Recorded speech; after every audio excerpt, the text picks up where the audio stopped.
அஸ்ஸலாமு அலைக்கும். உங்கள் மீது சாந்தியும் சமாதானமும் உண்டாகட்டும். இன்றைய காலை பொழுது உங்கள் அனைவருக்கும் இனிய பொழுதாக அமைய எல்லாம் வல்ல இறைவனை பிரார்த்தித்தவனாக இன்றைக்கும் குவைத்துடைய பல முக்கியமான செய்திகளை பற்றி தான் பார்க்க போகிறோம். வீடியோவை கடைசி வரைக்கும் பாருங்கள். தெரியாத நண்பர்களுக்கும் மறக்காமல் ஷேர் பண்ணுங்கள். வீடியோ பிடிச்சிருந்தா ஒரு லைக் பண்ணுங்கள், சப்ஸ்கிரைப் பண்ணுங்கள், தொடர்ந்தும் சப்போர்ட் பண்ணுங்கள். குவைத்துடைய தினார் மதிப்பு உள்ளதா பார்த்தலாம். இலங்கைக்கான ரூபாயில் ஒரு தினாரின் மதிப்பு 982 ரூபாய் 318 உள்ளது. இந்தியாவின் ரூபாயில் ஒரு தினாரின் மதிப்பு 271 ரூபாய் 444 உள்ளது. இது அல்முல்லா எக்ஸ்சேஞ்சுடைய அப்ளிகேஷன் ஆன்லைன் ரேட் ஆகும். அல்முல்லா எக்ஸ்சேஞ்ச் ஜமியாக்கள் உள்ள மெஷின் ரேட்டை பார்த்தரலாம். இந்தியாவுக்கு 271 ரூபாய் 44 இலங்கைக்கு 982 ரூபாய் 31 உள்ளது.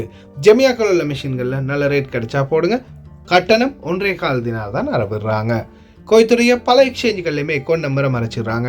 இதை பற்றியும் உங்களுக்கு தொடர்ந்துமே தெரிய தரது. நீங்கள் ஏதாவது ஒரு புதிய எக்ஸ்சேஞ்சுக்கு பழைய பற்று சீட்டோட போகிறீங்களா இருந்தால் நிச்சயமாக அதில் அக்கௌண்ட் நம்பர் இருக்கா இல்லையா அப்படின்றத செக் பண்ணிக்கோங்க. அப்படி இல்லாமல் போனால் எழுதிட்டு போகும்போதும் பிழை இல்லாத அக்கௌண்ட் நம்பர் எழுதிட்டு போங்க. ஏதாவது ஒரு நம்பர் பழிச்சா கூட உங்களுடைய பணம் நாட்டுக்கு போய் சேராது. அந்த பணத்தை திரும்ப பெறமா இருந்தாலும் ரொம்ப நாட்களாகும். மறுபடியும் கட்டணம் செலுத்தணும். இதை மறக்காமல் ஞாபகத்தில் வச்சுக்கொள்ளுங்க அனைவருமே. யுனைடெட் கல்ஃப் எக்ஸ்சேஞ்ச் கார்பரேஷன் இந்தியாவுக்கு பணம் அனுப்ப 750 ஃபீல்ஸும் இலங்கை பணம் அனுப்ப 1 தினாரும் கட்டணமாக அறவிடுறாங்க. அல்சாமில் எக்ஸ்சேஞ்ச் கார்பரேஷன் 1 தினார் மட்டுமே கட்டணமாக அறவிடுறாங்க. யூஜே எக்ஸ்சேஞ்ச் கார்பரேஷன் 1 தினார் மட்டுமே கட்டணமாக அறவிடுறாங்க. Kuwait Asian international exchange 750 fils மற்றும் 500 ஃபீல்ஸ் போன்ற கட்டணங்களும் அறவிடுறாங்க.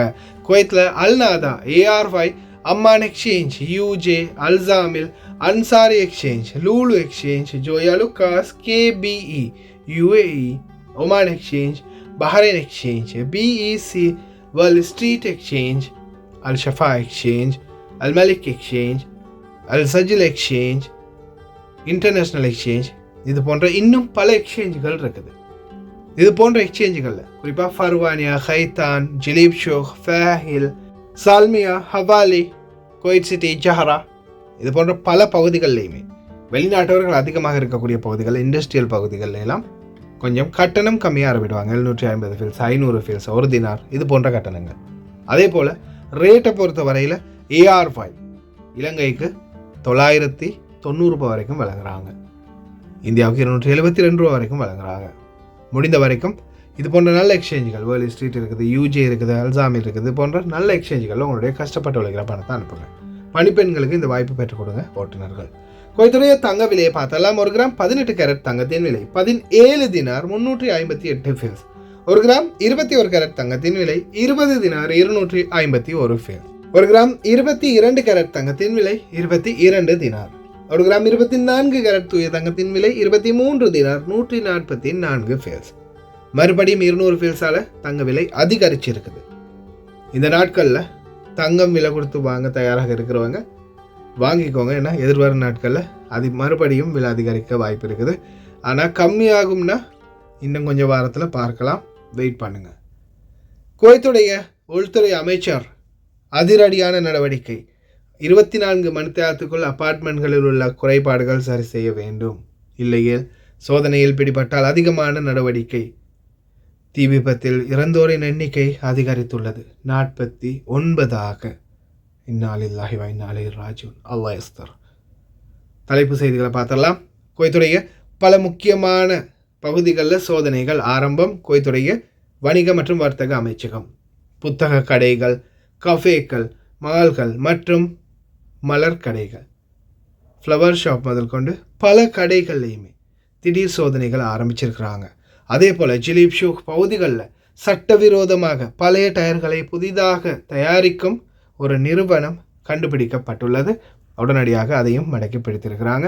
அதே போல் நில ஆக்கிரமிப்பு சம்பந்தமான வேலை திட்டங்களை குவைத்துறை முனிசிபாலிட்டி ஆரம்பிச்சிருக்காங்க. பல ஹதீகாக்கள், தோட்டங்கள் எல்லாமே தகர்த்தெறியப்படுது முனிசிபாலிட்டியால்.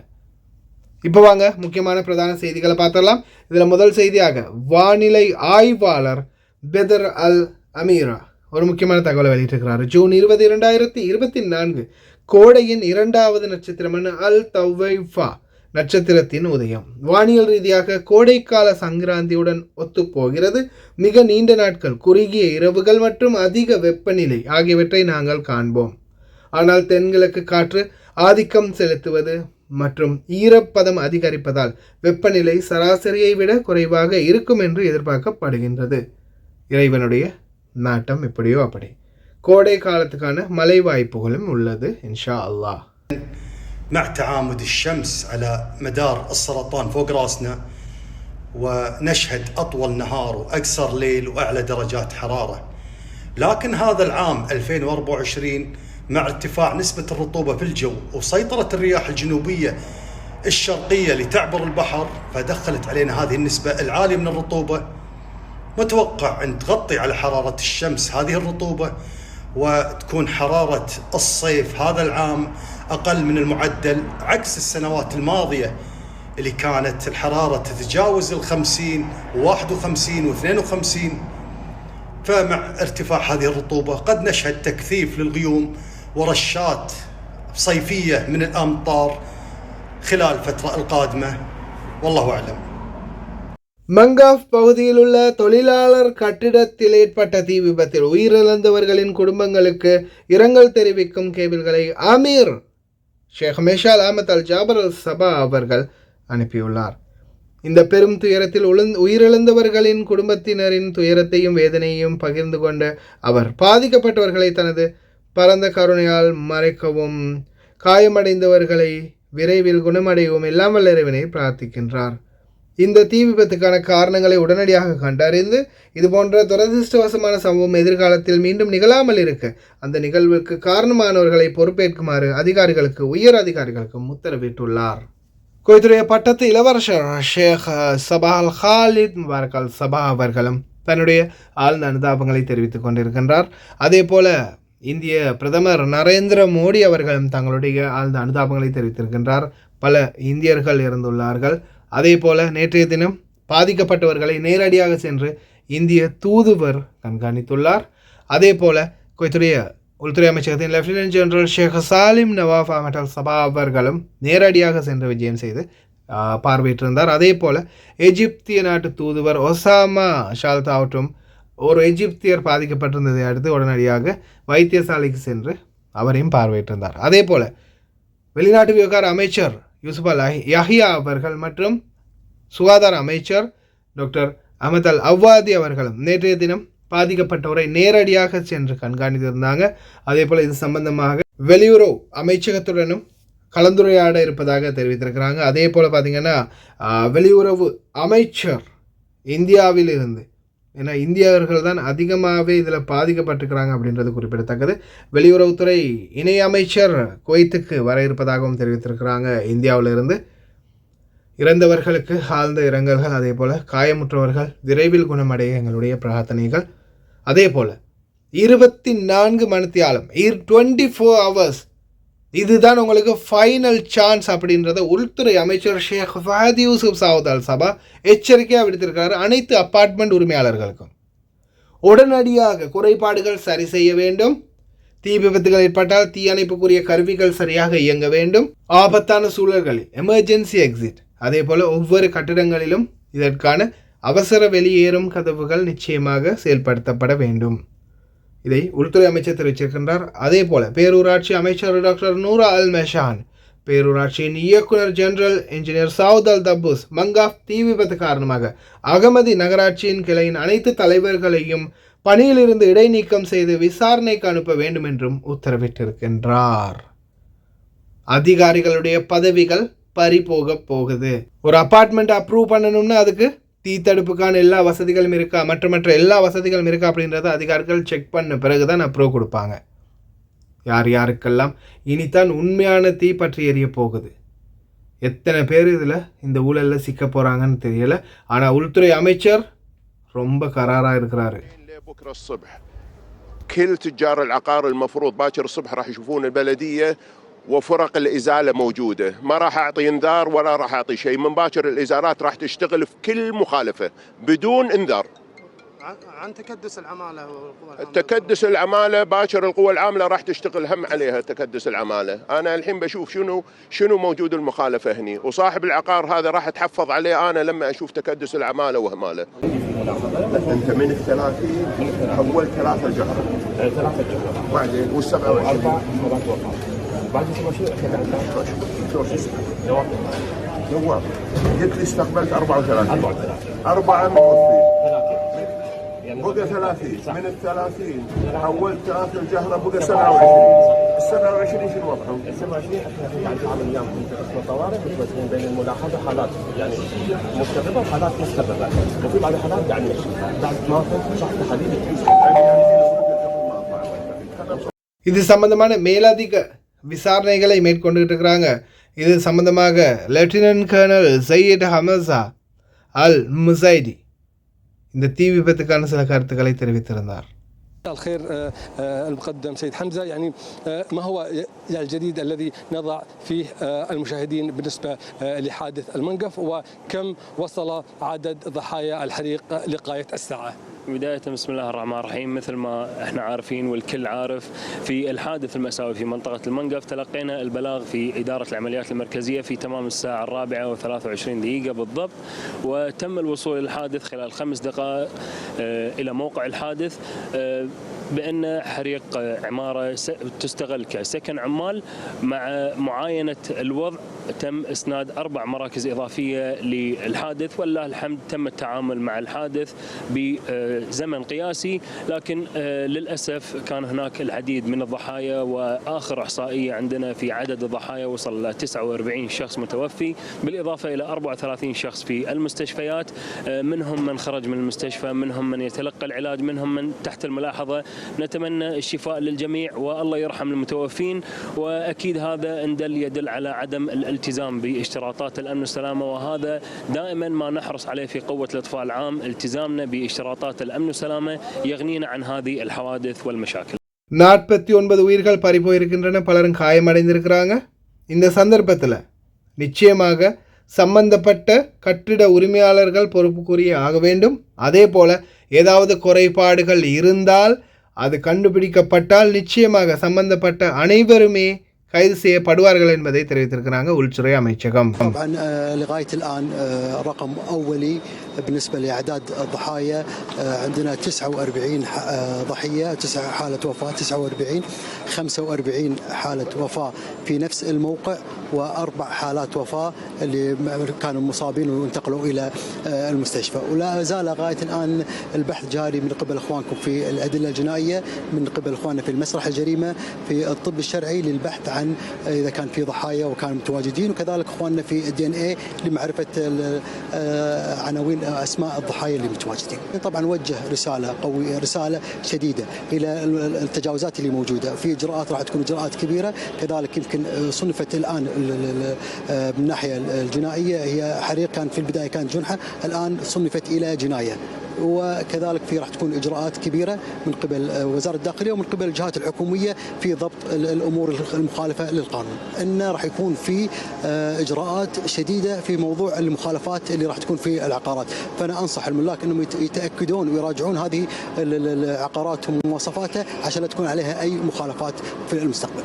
طبعا لغايه الان رقم اولي بالنسبه لاعداد الضحايا عندنا 49 ضحيه، 9 حاله وفاه، 49 45 حاله وفاه في نفس الموقع، و4 حالات وفاه اللي كانوا مصابين وانتقلوا الى المستشفى. ولا زال لغايه الان البحث جاري من قبل اخوانكم في الادله الجنائيه، من قبل اخواننا في المسرح الجريمه، في الطب الشرعي للبحث عن اذا كان في ضحايا وكانوا متواجدين، وكذلك اخواننا في الدي ان اي لمعرفه عناوين اسماء الضحايا اللي متواجدين. طبعا نوجه رساله قويه، رساله شديده الى التجاوزات اللي موجوده، في اجراءات راح تكون اجراءات كبيره، كذلك يمكن صنفت الان من الناحيه الجنائيه هي حريق كان في البدايه كانت جنحه، الان صنفت الى جنايه، وكذلك في راح تكون اجراءات كبيره من قبل وزاره الداخليه ومن قبل الجهات الحكوميه في ضبط الامور المخالفه للقانون. ان راح يكون في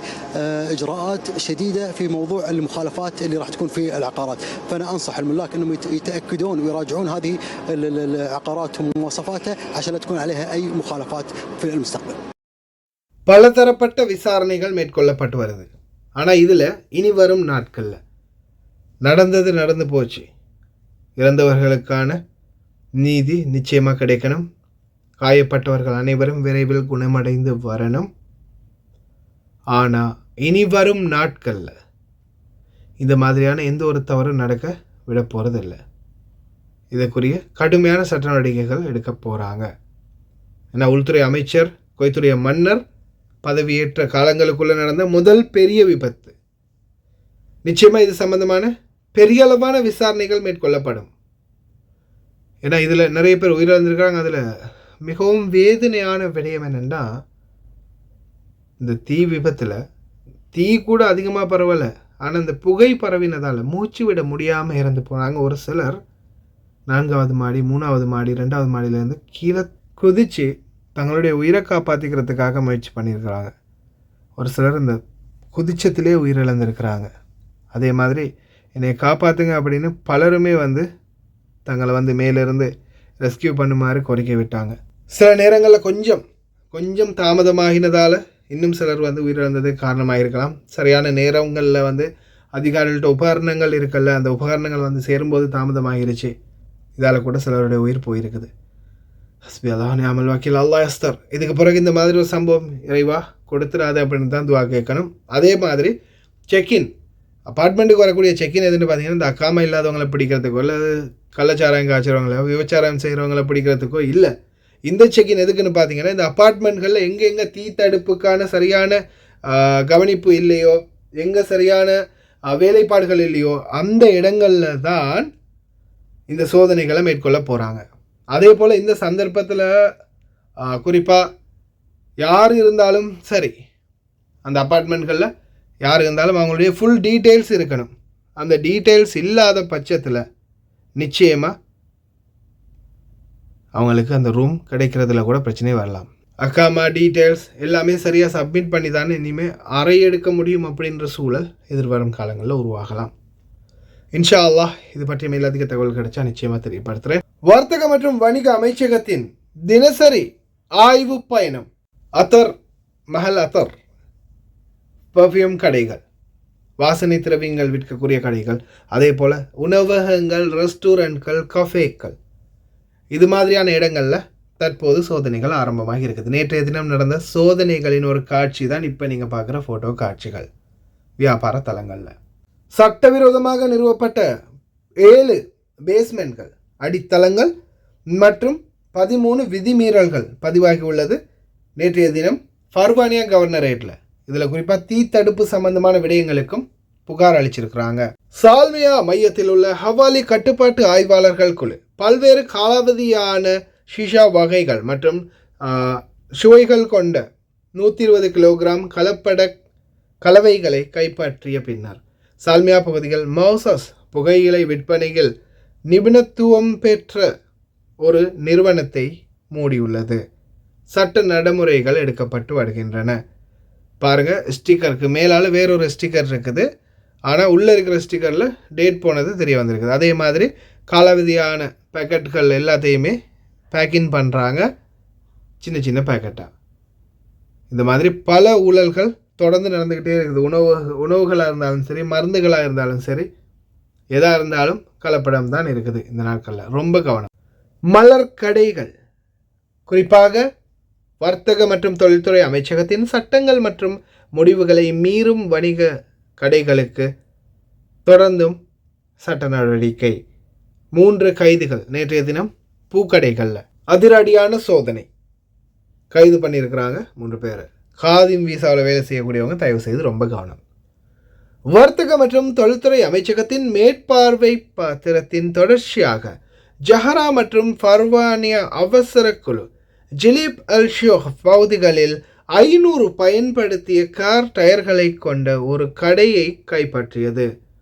இவர்கள் டயர் மாற்றும் கடைகளுக்கு புதிதாக விற்று விநியோகித்தனர். கைப்பற்றப்பட்ட டயர்கள் பட்டியலிடப்பட்டு அதில் பறிமுதல் அறிக்கை வரையறுக்கப்பட்டது. இதன் அடிப்படையில் இவை அனைத்தும் பழைய டயர்கள். இவைகளை மறுபடியும் புதிதாக மாற்றி அமைத்து கடைகளுக்கு வியாபாரத்துக்காக அனுப்பியுள்ளார்கள். உண்மையிலே இது மிகப்பெரிய ஒரு டேஞ்சரான வேலை.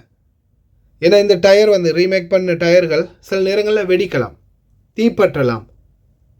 இது பள்ளத்தில் விழும்போது, இது வெடிக்கும் போது கடைசியில் அந்த வாகனம் தன்னுடைய கட்டுப்பாட்டை இழந்து ஓட்டுநர் கொண்டு போய் எங்கேயாவது அடிக்கலாம், வேறு யாராவது உயிர் போகலாம், ஓட்டுநருடைய உயிர் போகலாம். அல்லாஹ் யஸ்தர், அல்லாஹ் பாதுகாக்கட்டும். ஹஸ்பி அல்லாஹ் நிஅமல் வக்கீல். இந்த மாதிரியான தவறுகள் செய்கிறவங்களுக்கு தயவு செய்து குறைஞ்ச விலையில் மட்டும் டயர்கள் வாங்கி போடணும்னு நினைக்காதீங்க. கம்பெனி டயரை வாங்கி போடுங்க. அதே போல் நிலங்களை ஆக்கிரமிப்பவர்களுக்கு எதிராக கடுமையான சட்ட நடவடிக்கைகள். பாபாக்கள் செஞ்சு வச்ச ஹதீகா எல்லாம் காணாமல் போச்சு.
ما في أحد فوق القانون.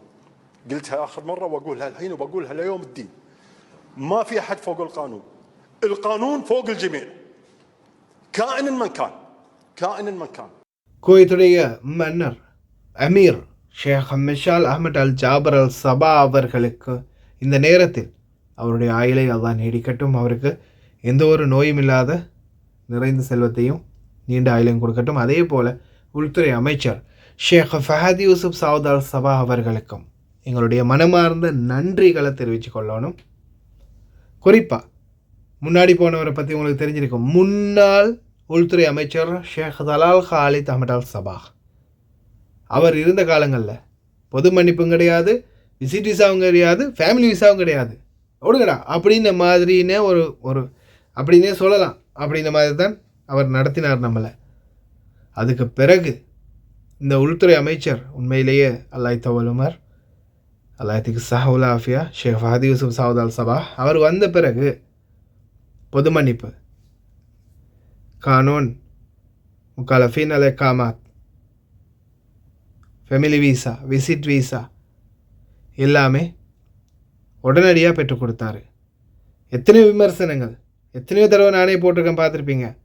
குவைத்திகள் என்ன வெளிநாட்டவர்களுக்காகத்தான் நீங்கள் பதவி ஏற்றீங்களா, நீங்களாம் வெளிநாட்டவர்களுக்காகத்தான் வந்தீங்களா அப்படின்னு பல கேள்விகளை கேட்டாங்க, பல எதிர்ப்புகள் இருந்தாலும் பேக் டு பேக் விசிட் வீசாக்கு அந்த மாதிரி பிரச்சனை வந்துச்சு, ஃபேமிலி வீசாக்கு அந்த மாதிரி விமர்சனம் வந்துச்சு, தளராமல் பொது மன்னிப்பையும் கொடுத்து முடித்தார். சுபஹானல்லாஹ். இன்றைக்கு வரைக்கும் ஒரு 85,000 பேர் மிச்சம் இருக்கிறாங்க, மீதி பேர் பயனடைஞ்சிட்டாங்க. இந்த 17ஆம் தேதிக்கு பிறகு உண்மையான டீட்டெயில்ஸ் என்ன, எத்தனை ஆயிரம் பேர் அப்படின்றதும் தெரிய வந்துடும்.